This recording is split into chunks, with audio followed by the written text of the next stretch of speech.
Allen Lund Company has new offices in Ogden, Utah, and Indianapolis, Indiana. Check allenlund.com to reach them.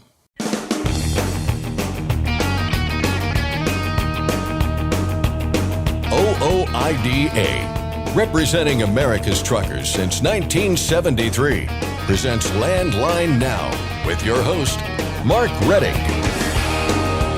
The Energy Information Administration is out with its latest short-term energy outlook, and it forecasts diesel prices to decline over the coming months. Jamie Jones of Landline Magazine helps us parse through the data. Truckers are notoriously independent, and they don't like being tracked or micromanaged. Of course, that doesn't stop some people from trying. I'll discuss tracking with ELDs with Tom Crowley and Aaron Lynch of OOIDA's Compliance Department. And finally, earlier this year, Baltimore's Key Bridge collapsed. Now, researchers at Johns Hopkins University are looking into what other bridges across the U.S. may be vulnerable to a similar disaster. I'll talk with Michael Shields of the university's Whiting School of Engineering. But first, the news with Scott Thompson. Thanks, Mark. We're going to check in on a few items of interest here in just a moment, but first want to bring in the managing editor of Landline Magazine, Jamie Jones, for a chat about fuel as we tiptoe toward winter. Jamie, thanks for joining us. Hey, you're welcome, Scott. So what spurred this conversation, Jamie, was the Energy Information Administration's short-term energy outlook. Lots of uncertainty out there. I think that's probably an understatement at this point. But from that particular report, what stood out to you?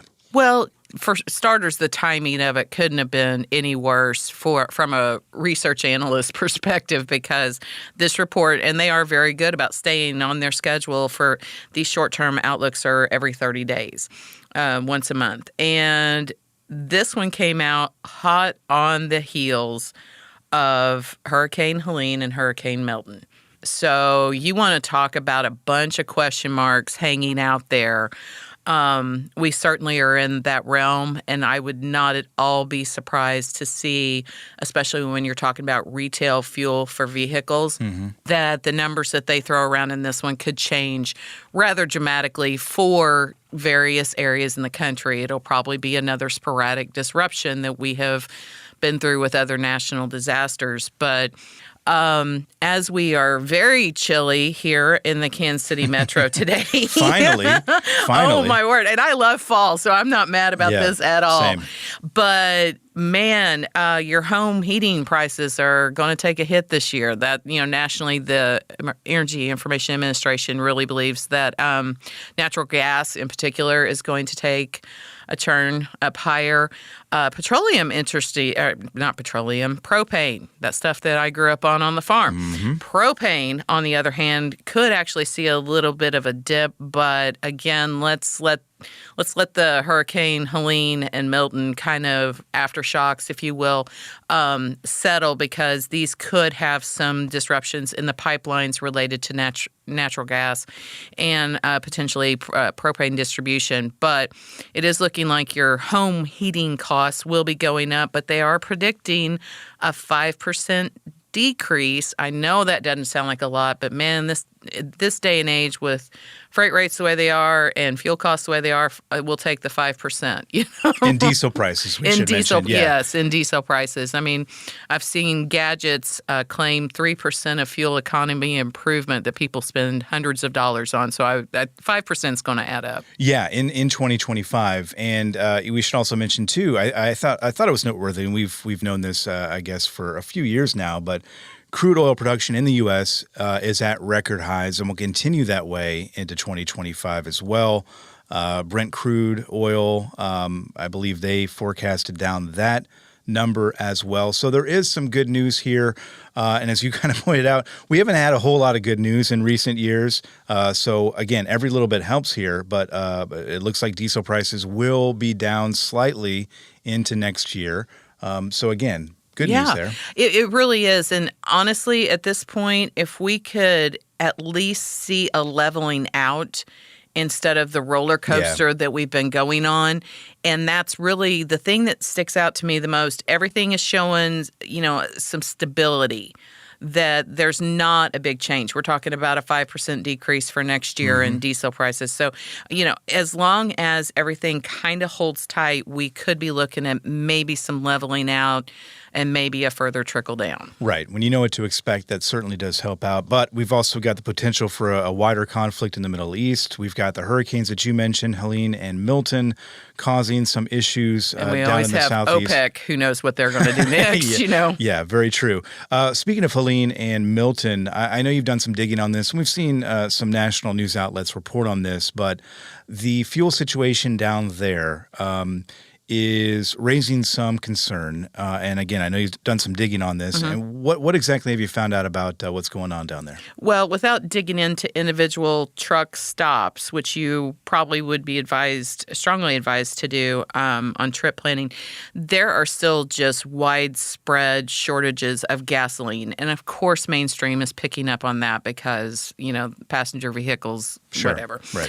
To the point that Florida was certain areas were giving residents 10 gallons of gasoline, and that was it. That's all you could get. And that had to be for your vehicle, your chainsaw, whatever you happen to be trying to power. There was a lot of restrictions going on, and that's going to show the indication that the infrastructure, again, with the flooding and things like that, the contaminated fuels in the ground, that there is going to be a disruption of both diesel and gasoline. So as sad as it is to say, we're going to be in this situation for some time now, and trip planning, checking ahead to where you can get fuel, see if there's any limits on it, that needs to be part of your plan if you're going in, around, or through any of these areas. And real quick, I know you wanted to make a point about relief loads as well.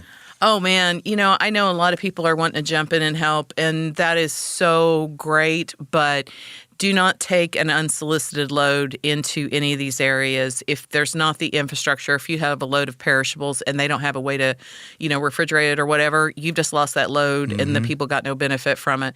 The roads may not be able to stand your truck coming in. So coordinate with local agencies, coordinate with DOTs if you are bringing in a relief load. Do not just show up and go, hey, I'm here. Yeah, great reminder there. Jamie, we appreciate your time, and we'll talk to you again soon. Oh, you're welcome. Speaking of fuel prices, the EIA's weekly report is delayed a day due to Monday's national holiday, but Tuesday morning's ProMiles report shows prices up by a nickel to a national average of $3.56 a gallon. That's compared to a week earlier. Every region except for New England recording price hikes. The largest bumps were in the Central Atlantic and Midwest regions, where the averages were up nearly 7 cents respectively. Meanwhile, Interstate 40 in North Carolina is on track to partially reopen in January. North Carolina DOT says they've inked a contract with a company that will work to reopen the westbound lanes of I-40 by January 4th. The state DOT there says nearly 600 roads have been repaired and reopened in the wake of Hurricane Helene, but hundreds remain closed, including Interstate 40. And finally, the American Transportation Research Institute is out with its annual Top Concern study. Nearly 4,000 stakeholders weighed in this time. Among drivers, the top concerns in order were truck parking, driver compensation, and the overall economy. For motor carriers, the top concern was the economy, followed by lawsuit, abuse reform, and the so-called driver shortage that groups like OOIDA contend does not exist. That's Lane Line Now News for today. I'm Scott Thompson. Mark, back to you. Thanks, Scott. OOIDA is seeking the names and addresses of military personnel serving overseas so we can send them care packages through Truckers for Troops. Call that information in to 816-229-5791 or email it to troops@ooida.com. Marty Ellis and OOIDA's tour truck, The Spirit of the American Trucker, are at the Petro Truck Stop in San Antonio, Texas. That's located at exit 581 on Interstate 10. Stop in, say hi to Marty, and join OOIDA for a $10 discount. Next, I'll discuss tracking using ELDs with Tom Crowley and Aaron Lynch of OOIDA's Compliance Department. I'm Mark Reddick, and this is Landline Now. Thanks for listening. Be sure to like and subscribe. If you want more content, go to landline.media to get updated news, information, and archived editions of our show. Once again, that's landline.media.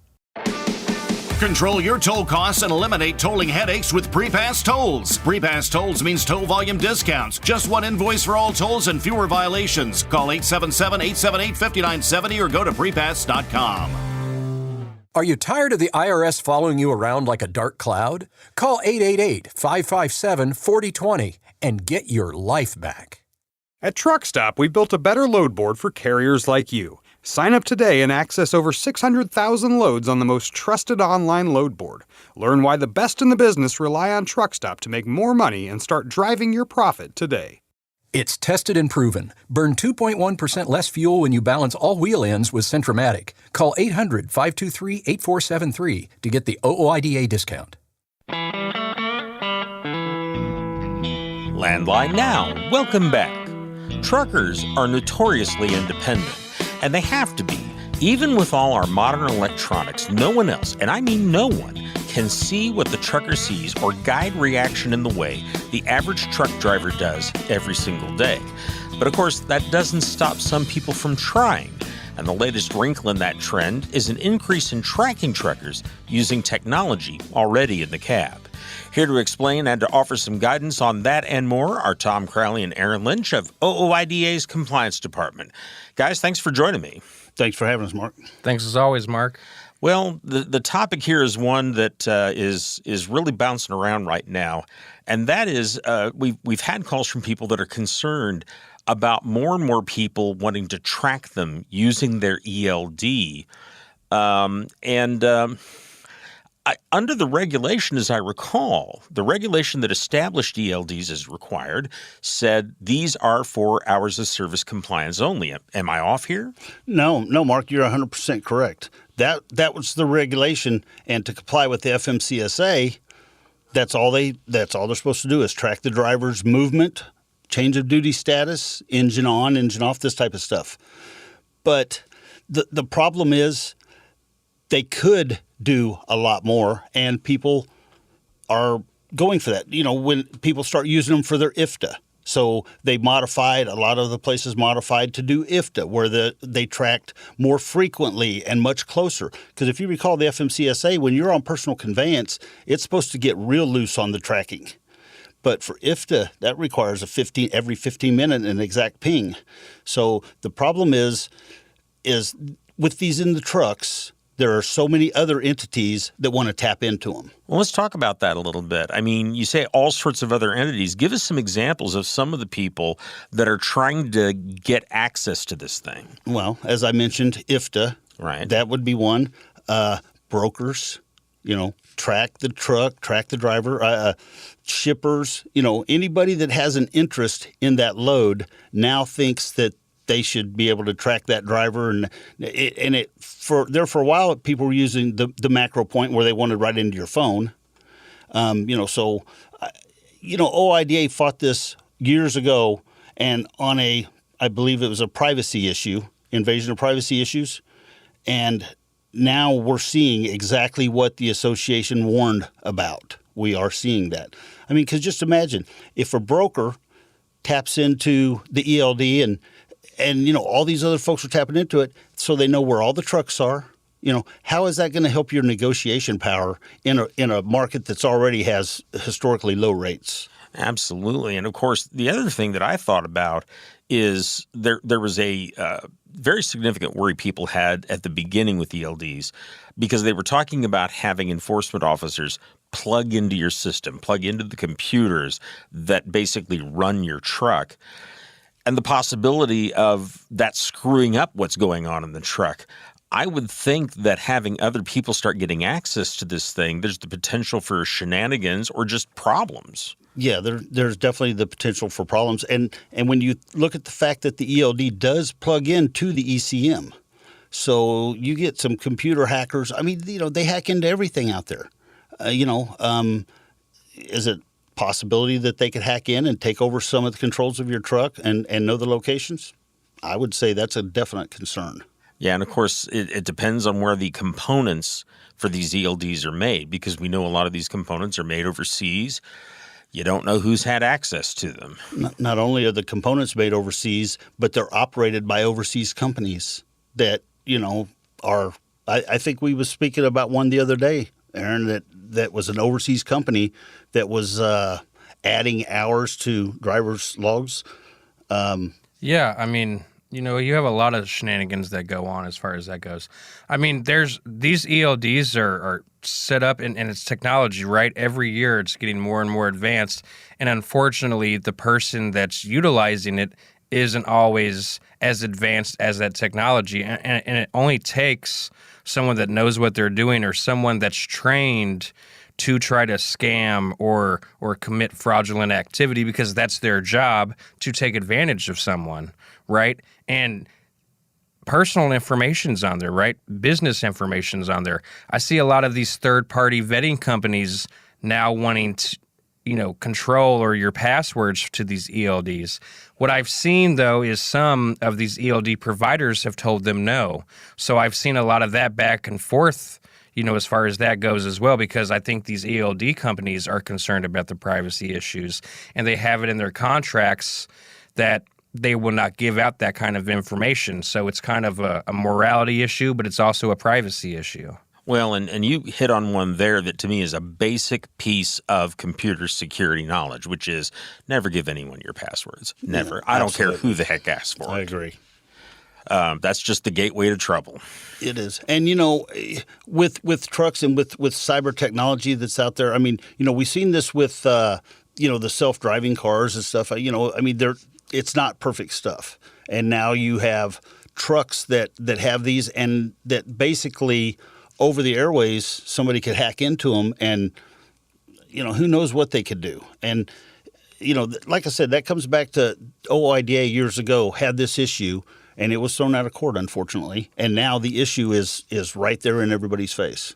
I know some folks are thinking this or asking this question to themselves. We mentioned earlier the fact that the regulation said ELDs are for hours of service compliance only. Is there anything in the laws or regulations that says private companies can or cannot do this? Is this addressed at all? No, it's not. And, if you recall, these companies self-certified. There was not even a third-party vetting over these ELDs. The ELD provider would come up with something. They'd tell the feds, hey, we got a product. The feds would say, okay, put it on the website, self-certify it. You're good to go. Now, we've seen that backfire on some issues, should have on a whole lot more issues. But there's nothing in there that says these can't be used for other purposes. I mean, DOT or the FMCSA requires that they log the change of duty status, the location, the route to an extent, not even real closely on the route. Yet there's so many other items that are coming up where they're being used by other entities for different purposes.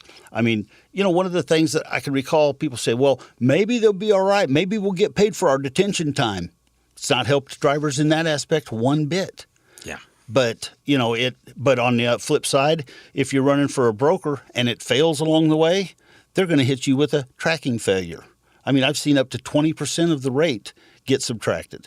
There's just so many disadvantages in the ELDs to the typical driver or owner operator with so little upside, if there's an upside at all. Yeah. Well, and remember that there's 400 or 500 ELDs that are provided in this industry, and we've seen 20 to 30 be taken off. Well, I'm not sure. I don't know. I don't have enough education on the matter as to every single ELD out there. I know some more of the popular ones, but I can't sit there and have a conversation about each one and what their technology is and what their functionality is. You got to think of these things as small computers, right? And what it's been 8 years, they've had to kind of make these relevant and progress these, and every year they're getting more and more, technologically advanced. And so I would say that a lot of these companies coming in are seeing that as an opportunity to make money and gather personal information, things of that nature. That's part of the reason I would think that somebody wants to track you, because you have access to that load, but not only that, now you have access to that person's information moving forward. My question always is, well, what do you do with that information? Is that information being sold at that point? That would be a point of emphasis I would have to someone, because that would be the part that, from a legality standpoint, that I would point to that would make something like this or change the narrative in this situation. Yeah, and I would say, too, information is power. The more information you have, the more power you will have over. And some of these places, some of these carrier vetting companies that want into your ELD and want this information. So what do they do with all this information? They've got tracking information that would show just about where every truck, most trucks are, the routes they're on. That's a lot of information that bundled up and sold to the wrong people. And there you get into some of the, honestly, national security concerns, especially when you're dealing with hazmat loads and being able to tell where those are, where they go, what their routes are. And that is very disturbing. You're right. It is, and they tell drivers, when they pick up certain loads, don't stop for several hours, get down the road and try to watch behind you and see if anybody's tracking you. How are you going to watch behind you if they're tracking you electronically through some information or a device that the feds required or mandated that you put in your truck? And at its core, it'll affect the rates. Certainly can. Yeah. Absolutely. It's interesting. I want to go back to one thing that you all mentioned there, which is the fact that these are self-certified. And the FMCSA, and this does bother me a lot, they're able to certify every single medical examiner who offers DOT physicals. Canada, a country that has the population of one U.S. state, is able to certify ELDs through a third party. It really does seem silly to me that we're going through this self-certification nonsense.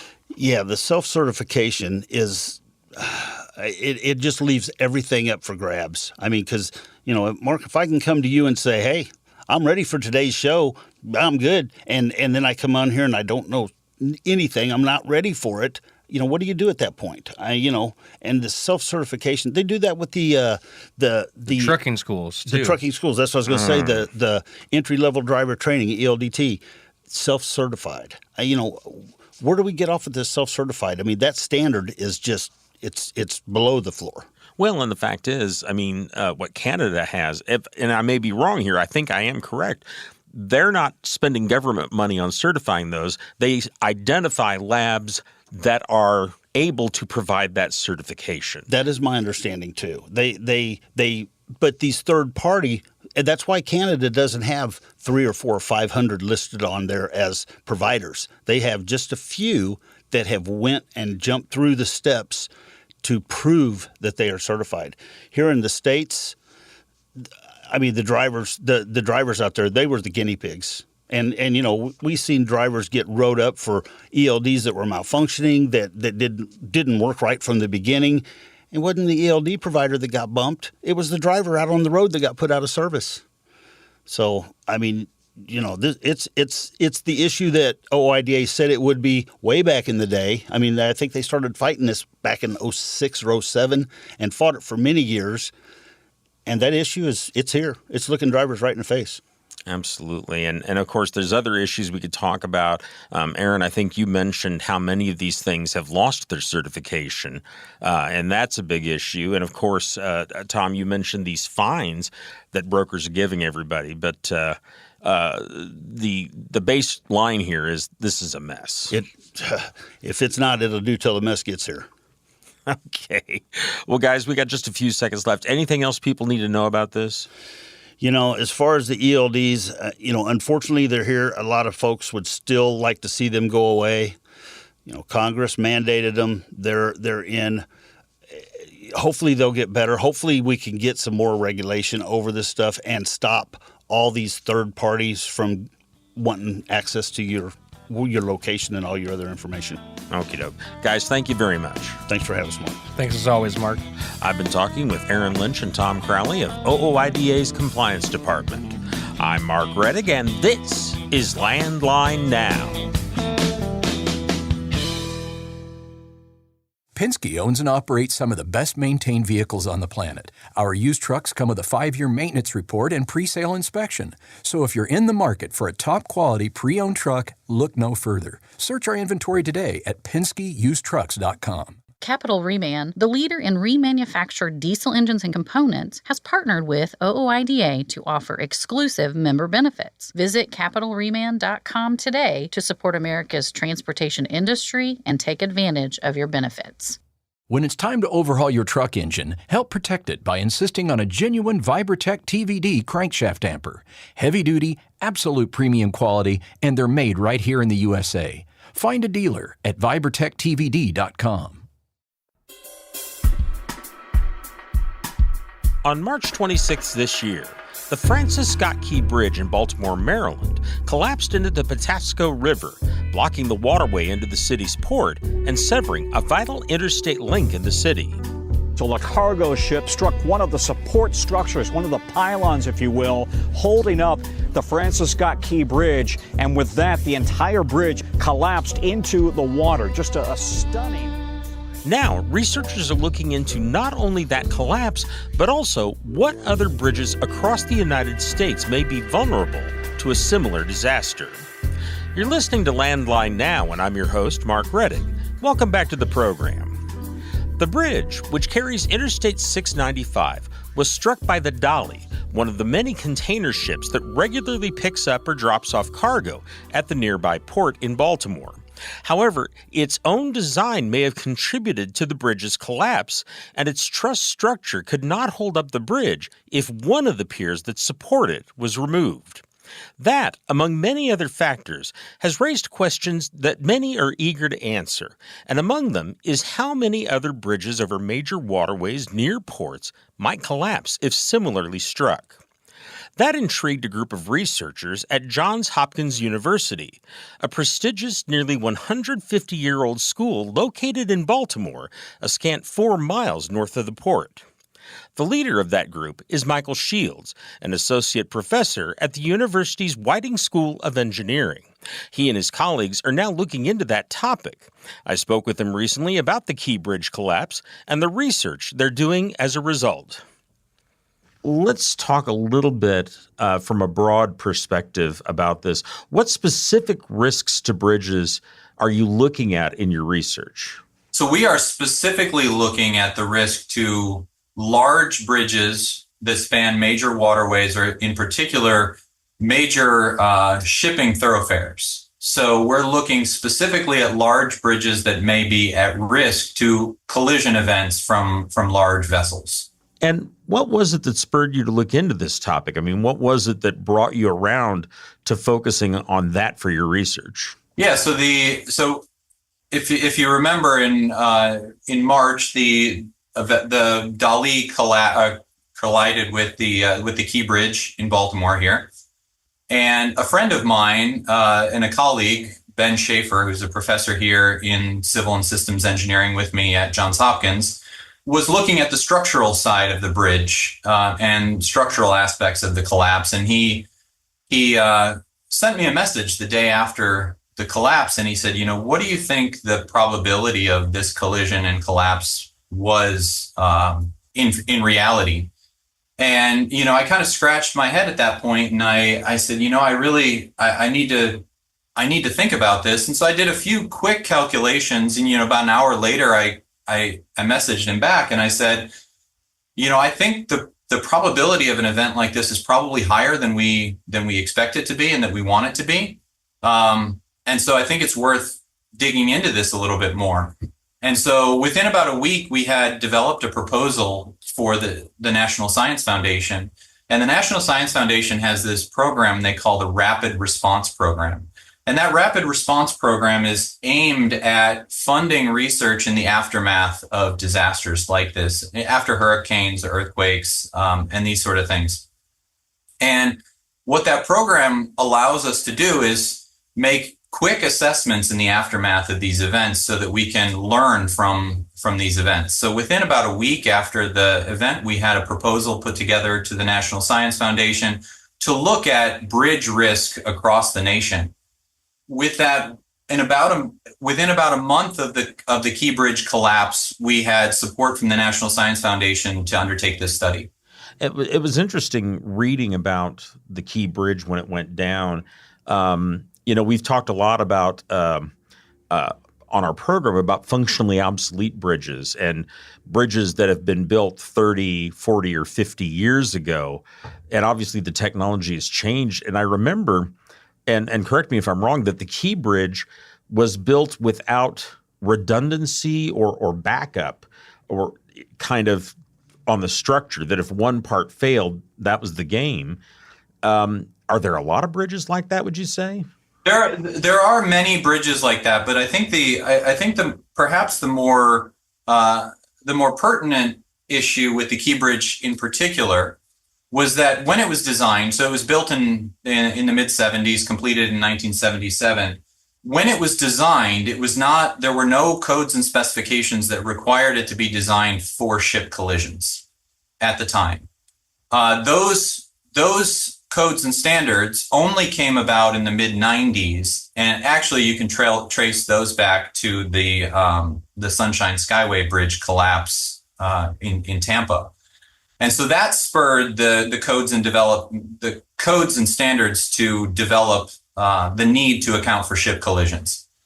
And so many of the bridges that were built prior to those standards were never considered for ship collisions, and so a bridge like the Key Bridge was never built or designed with that in mind. I want to get back to the research here a little bit. You had identified several questions that you're trying to answer in this research. I'm wondering if you can give us a few examples of some of the more important questions that you are trying to answer here. Yeah, so there are a few questions that I think are really central to what we're trying to accomplish. We really want to be able to assess risk to individual bridges across the nation and realistically assess the risk to those bridges in terms of probability of collision with a large vessel. And so there are, as I mentioned, there are now codes and standards that require those considerations in the design. But those codes and standards are not necessarily connected to the data and the increasing ship traffic that we've seen in the last couple of decades with the growth of international commerce. And so as a result, those codes and standards may or may not be sufficient in assessing risk. And so our first question is, are those codes and standards sufficiently and adequately addressing the true risk that these bridges face to ship collisions? The second question is, each of these bridges is designed to a particular standard, and when we say the way we articulate that standard is that a critical or an essential bridge should be designed such that the probability of collapse due to a collision with a shipping vessel should be 1 in 10,000. What that translates to is that every year there should be a 1 in 10,000 chance that bridge will collapse due to a ship collision. Now, on the surface, that may seem like a very low probability that the risk is very low. But when we consider the fact that there are hundreds of critical bridges, well, thousands of critical bridges and hundreds of large critical bridges, we have to take that risk across the entire portfolio. And so we have to look at all of the bridges. Just because each bridge has a 1 in 1,000 or 1 in 10,000 probability of collapse, that actually doesn't mean that there's a 1 in 10,000 probability of collapse of any bridge in the United States collapsing. Actually, that's quite a bit higher. And so we need to also look at the portfolio risk. So the second question that we're asking is that 1 in 10,000 probability of collapse a sufficient number given that you have hundreds or thousands of bridges across the U.S. that are potentially at risk? Obviously, you've got to gather a lot of information to answer these and other questions you're looking at. And without getting too far into the technical aspects of this, can you explain in layman's terms kind of what kind of data that you're gathering to try and answer these questions? Yeah, actually, I think this is one of the more interesting parts of our study is much like an aircraft is constantly pinging air traffic control. The ships in U.S. waters are constantly pinging the U.S. Coast Guard. And so every minute, every vessel in U.S. waters pings the U.S. Coast Guard with a system called the Automatic Identification System. And on a minute-by-minute basis, every ship in American waters is tracked. So what that equates to is something like, we have collected that data. We've collected that data from the last 6 years, and we have data going back as far back as 2009 for that. But what that equates to is 160 million broadcast points from every vessel in U.S. waters for the last 6 years. And what we need to do with that is we need to take all of that data and we need to find the large vessels, and then we need to find those large vessels that are passing under large bridges. So the way that we do that is we then take what's known as the National Bridge Inventory. So the National Bridge Inventory is a large database of all the bridges in the United States. In total, I think it has something like 623,000 bridges in the United States. And we need to whittle that down and find the bridges that these ships are passing under. So we take that National Bridge Inventory, we whittle that down to the bridges that are crossing shipping lanes. And then we have to cross-reference this AIS data with the bridge data to identify every ship that passes under every bridge. And we've done that, and we've collected shipping traffic under large bridges across the United States, something like 250 bridges that see substantial shipping traffic.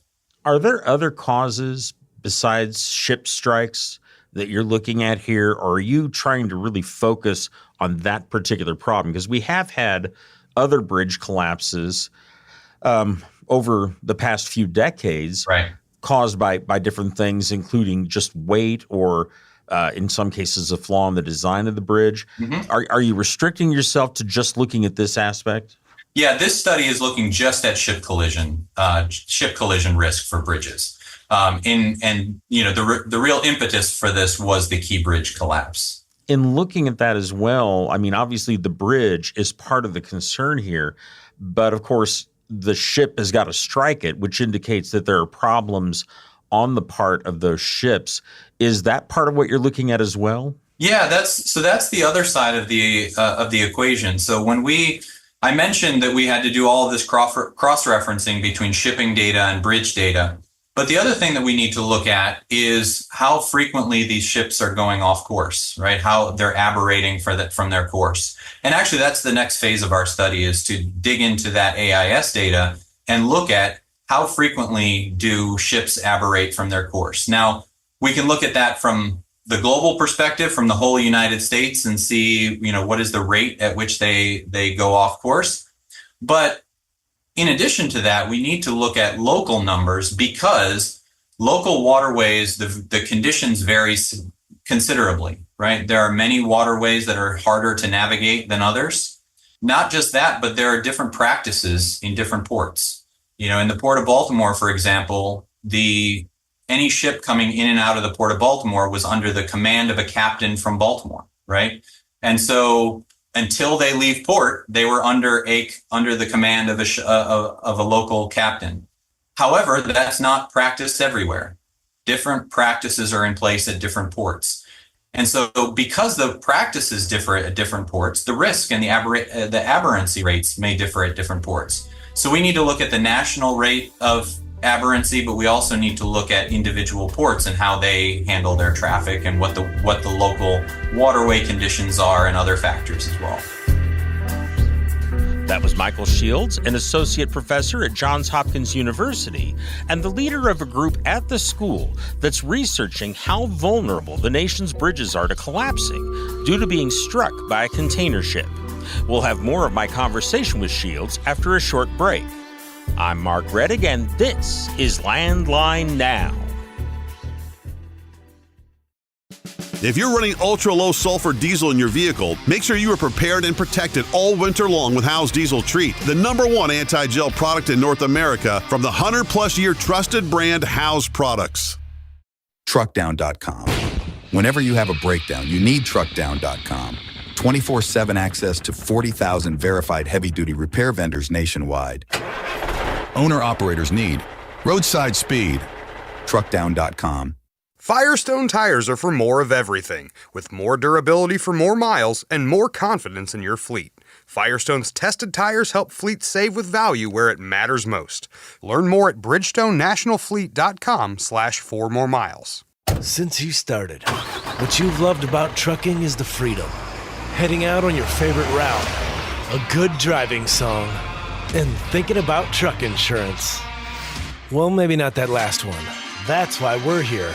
At OOIDA, we have a full range of truck insurance products, expert advice, and great customer service, helping you get the right coverage for your operation. Go to OOIDA.com, because your job is to drive. Our job is to help with everything else.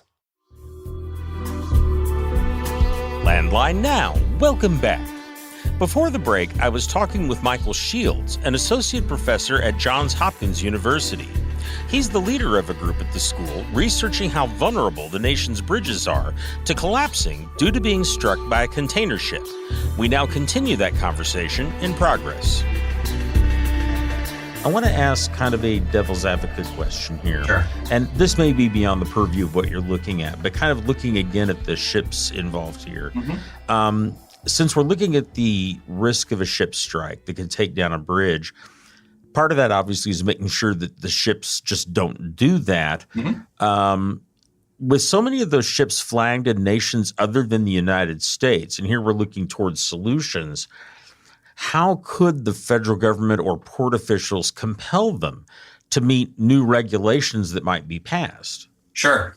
The regulations that they must adhere to when entering the port are dictated largely by local port rules and codes, but also by national standards and national regulations. For example, some ports may require that large vessels be towed into port by a tugboat. And those type of practices can improve safety where necessary.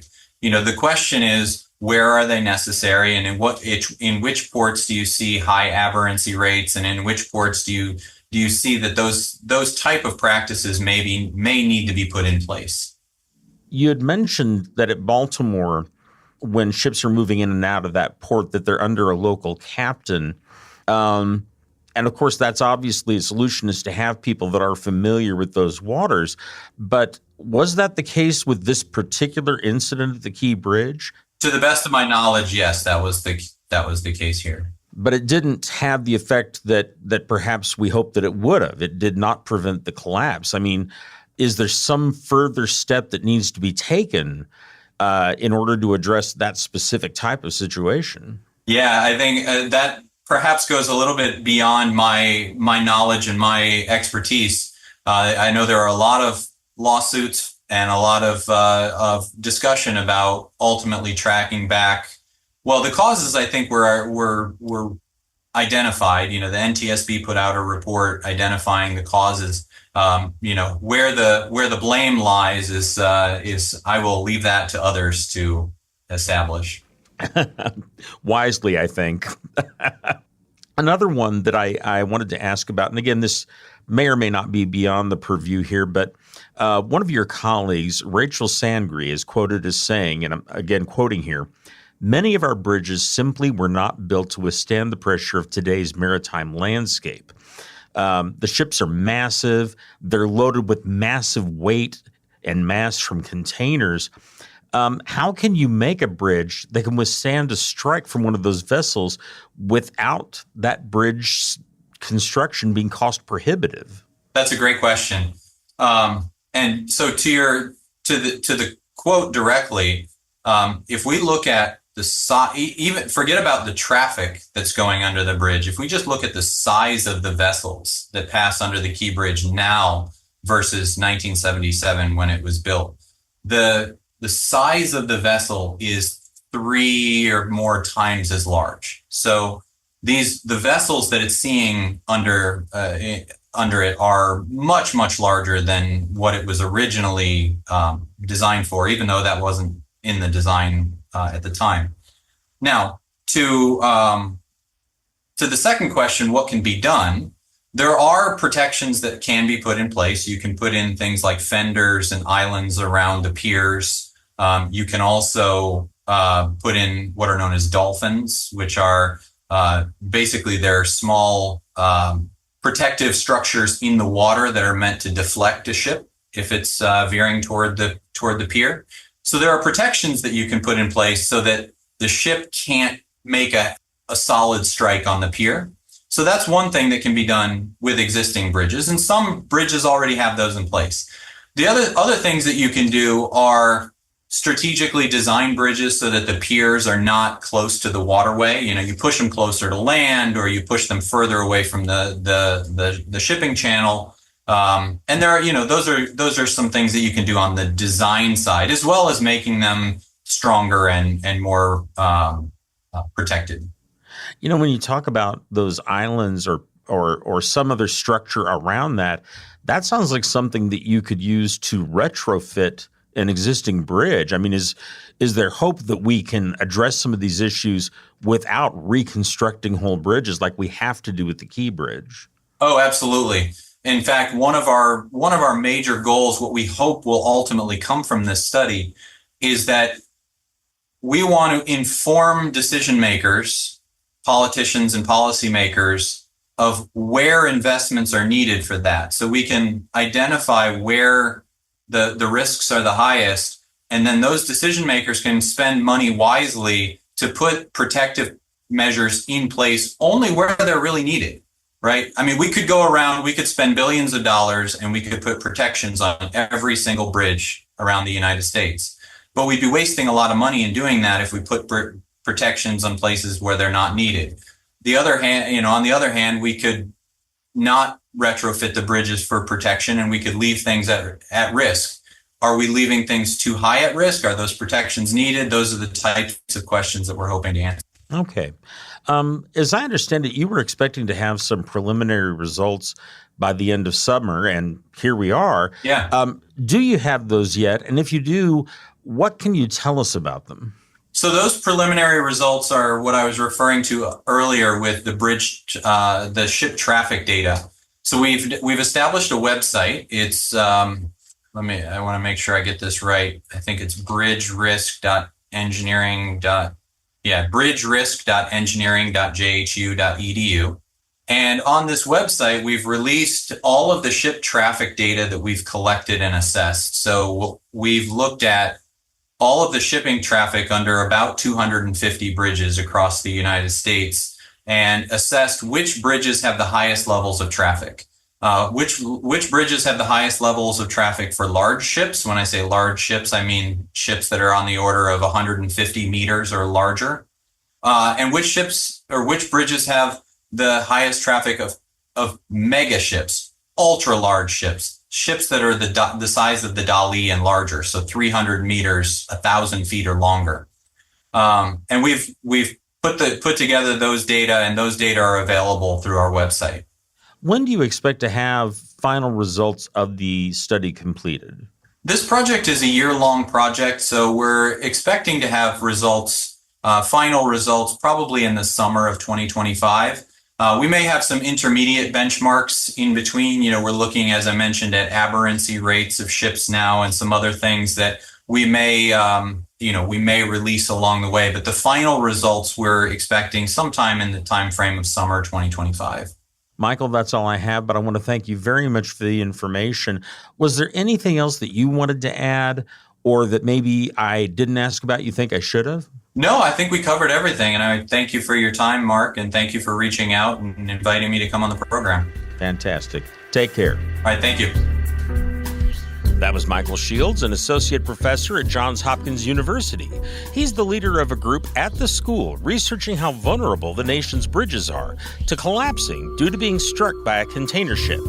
And as Michael mentioned, you can take a look at some of the information already gathered as part of his group's research at the website bridgerisk.engineering.jhu.edu. Again, that website is bridgerisk.engineering.jhu.edu. You can find that link at our website, landlinenow.com. Just click on the headliner photo at the top of the page. That's where you'll find all the website links, email addresses, and phone numbers we mention here on the show. Again, that's at our website, landlinenow.com. That's our show for today. Thank you very much for listening. I'm Mark Reddick, and this is Landline Now. Thanks for listening. Be sure to like and subscribe. If you want more content, go to landline.media to get updated news, information, and archived editions of our show. Once again, that's landline.media. I'm a dad, a son, a husband, wife, I'm a writer, photographer. I farm. I'm a veteran. I love old cars, fishing, my kids, chrome, and I am a professional truck driver. And together we are OOIDA. OOIDA was founded by truckers to stand up and speak on behalf of truckers. We've done that by combining the individual voices of our members into a single, powerful voice. Protecting your interests, defending your rights. Join us! Make your voice heard. Join OOIDA, the Owner-Operator Independent Drivers Association. Call 1-800-444-5791 or visit ooida.com.